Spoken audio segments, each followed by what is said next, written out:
एक बार जोरदार तालियों से हमारे आए हुए अतिथियों को सम्मानित करें। मध्य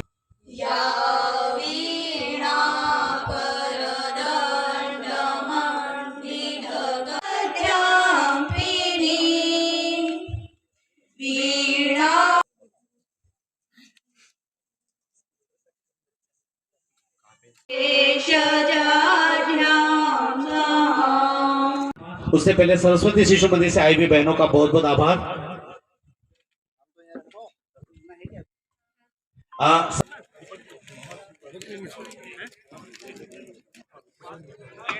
लेकिन सत्य क्या है वो आप भी जानते हैं, सत्य क्या है वो मैं भी जानता हूं। सोने को आकार दे दे वो स्वर्णकार होता है, और जो पत्र के शब्दों को, संदेश के शब्दों को और संदेश को सागर में पिरो करके समंदर का आकार दे दे, पत्र को ब्रह्मांड का आकार दे दे, वो पत्रकार होता है। नारद इसलिए कहा गया कि नारद, जिसकी बात को कोई रद्द ना कर सके वो नारद। और उसी नारद की परंपरा में आप पैदा हुए, चाहे पीएम हो, सीएम हो, डीएम हो, या इस पूरी पृथ्वी का, इस पूरी धरती का कोई भी व्यक्ति आपकी कलम को, आपकी बात को रद्द नहीं कर सकता है, इसलिए आपको ना रद्द कहा जाता है।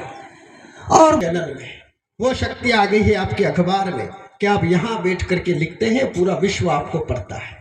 आप यहां बैठ करके बोलते हैं, आपको पूरा विश्व सुनता है। और आज भी धरती पर देख पाया, लेकिन आपने एक ही पांडाल में संपूर्ण भारत के दर्शन मुझे करा दिए। जब ये काली टोपी पहन करके उत्तराखंड, भगवान बद्रीनाथ और केदारनाथ के धाम से ये लोग आए, और जैसे ही मेरे यज्ञ के पास आए तो मुझे उस समय जो अनुभव हुआ वो बता रहा हूँ। मुझे ऐसा अनुभव हुआ कि मेरे पास पत्रकार नहीं आए हैं, भगवान बद्री विशाल के पार्षद जय और विजय वहां से आशीर्वाद लेकर के आए। कुछ लोग मुझे आके बोले कि हम पटना से आए हैं, कुछ लोग बोल रहे थे, मेरे सब परिचय करा रहे थे जब, तो मुझे यह लगा कि संपूर्ण भारत केवल जमीन का टुकड़ा नहीं हो सकता है, संपूर्ण भारत आपके अंदर विद्यमान है। भारत आप लोगों से है और आप भारत से है। कि धर्म कोई वॉशिंग पाउडर नहीं है जो पहले इस्तेमाल करो बाद में विश्वास करो। धर्म तो जीवन बीमा है जो जिंदगी के साथ भी और जिंदगी के बाद भी। मैं ये पूछना चाहता हूं कि जो खतरे में हो वो धर्म नहीं हो सकता है, और जो धर्म में जो धर्म हो वो खतरा बदल सकता है, पर उसको कोई खतरे में नहीं डाल सकता। आप सब ये बताइए, क्या धर्म ऐसा कोई शैम्पू है जो खतरे में आ जाएगा?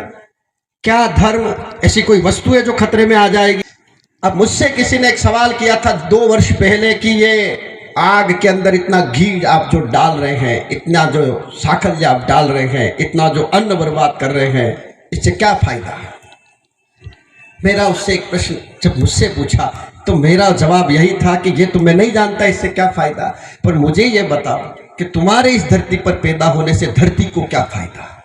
प्रश्न करते हैं उनसे, हमारा ये प्रश्न है इस मंच से पूरे हिंदुस्तान के अंदर सनातन धर्म पर उंगली खड़ी करने वाले, टीका टिप्पणी करने वाले उन तमाम लोगों से आज मेरा एक प्रश्न है कि उनको यह अधिकार किसने दिया कि वो धर्म के ऊपर प्रश्न खड़ा करे, वो लोगों के जीवन पर प्रश्न खड़ा करे और लोगों की आस्था और श्रद्धा पर प्रश्न खड़ा करे। ये अधिकार तो उनको भगवान दे नहीं सकता और ये अधिकार उनको हो नहीं सकता है। आप सब पत्रकार हैं, आप शब्दों के सागर को बनाना अच्छे से जानते हैं। मैं यही चाहूंगा कि पत्रकारों के द्वारा एक ऐसे धर्म की व्याख्या की जाए, धर्म की एक ऐसी तथ्यात्मक तथ्यों के आधार पर, अपने विचारों के आधार पर एक ऐसी प्रेरणा समाज को दी जाए कि ये धर्म के नाम पे जो खंड खंड बटे हुए लोग जो अपने अपने को श्रेष्ठ साबित करने के लिए आए दिन किसी न किसी प्रकार से कुठाराघात करते रहते हैं, उनको ये सबक मिले और उनके जहन में ये बात आ जाए कि हम जो कर रहे हैं ये गलत है।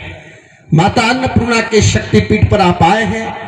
मात देता हूं कि जब इस पहाड़ी पर कुछ नहीं था तब हम यहाँ यज्ञ करने बैठे थे। हम आज 2 साल में इस पहाड़ी को नहीं उतरे हैं, लेकिन पिछले 2 सालों में 20 लाख से ज्यादा लोग इस पहाड़ी पर चढ़ चुके हैं। ये यहाँ का चमत्कार है, ये यहाँ का इतिहास है। एक दिन भी ऐसा नहीं गया कि यहाँ अन्न ना बना हो, एक दिन भी ऐसा ना गया कि यहाँ भोजन लोगों ने ना करा हो, और एक दिन भी ऐसा ना गया कि यहाँ नवनीत कुछ न कुछ हुआ हो। तो ये मैं मानता हूं कि हम सबकी चेतना से ऊपर Indian federation working of journalist IFJW का ये राष्ट्रीय पत्रकारों का एक अधिवेशन है, और इस अधिवेशन के माध्यम से नई कार्यकारिणी की घोषणा और उसी के साथ में पत्रकारों को लेकर के राष्ट्र के अंदर उनके क्या कर्तव्य हो सकते हैं, सरकार और समाज के बीच में नए आयामों के सेतुओं का निर्माण कैसे हो, और विशेषकर सनातन संस्कृति और सनातन धर्म को और सनातन धर्म के विचारों को लोगों के घर घर तक जनमानस तक कैसे पहुंचाया जाए, इन सारे प्रकल्प और संकल्पों को लेकर के ये अधिवेशन हुआ है। यह है कि ये जो संस्था है, ये जो संगठन है, इनके अधिवेशन पूरे भारत में हर 2 वर्ष में कहीं न कहीं होते हैं, दिल्ली, चेन्नई जैसे बड़े बड़े शहरों में लेकिन पहली बार ये संज्ञान में आया है इनके और मेरे भी कि भाई ये जो अधिवेशन होते हैं, अगर ये अधिवेशन धार्मिक स्थलों पे हो तो धार्मिक स्थलों के बारे में लोगों को पता चले, धर्म संस्कृति के बारे में लोगों को पता चले, और पत्रकारों की भूमिका राष्ट्र के साथ साथ धर्म में क्या है, इस उद्देश्य को जनमानस तक कैसे पहुंचाया जाए, वो उद्देश्य इस कार्य का महत्वपूर्ण है। आपने आईना तो दिखाते हैं, क्योंकि मैं ये मानता हूं कि मंदिर में जाके मूर्ति का जो हम दर्शन करते हैं उसको दर्शन कहते हैं, लेकिन उसी दर्शन का प्रदर्शन लोगों तक पहुंचाना, यही तो सबसे बड़ा आईना है ना। तो लोगों की आत्मा के विचारों का प्रदर्शन समाज के अंदर कैसे हो, ये पत्रकारों का उद्देश्य है, ये आईना इसीलिए कहा गया है। जन कल्याण के लिए आप क्या मैसेज देना चाहते हैं? हम जो कर रहे हैं वो भी जन कल्याण है, आप जो कर रहे हैं वो भी जन कल्याण है, और मैं जन कल्याण के लिए जनता से ये अनुरोध करूंगा कि वो हर कदम ऐसा उठाए जिसमें जनता का ही कल्याण हो और जनता का ही लाभ हो।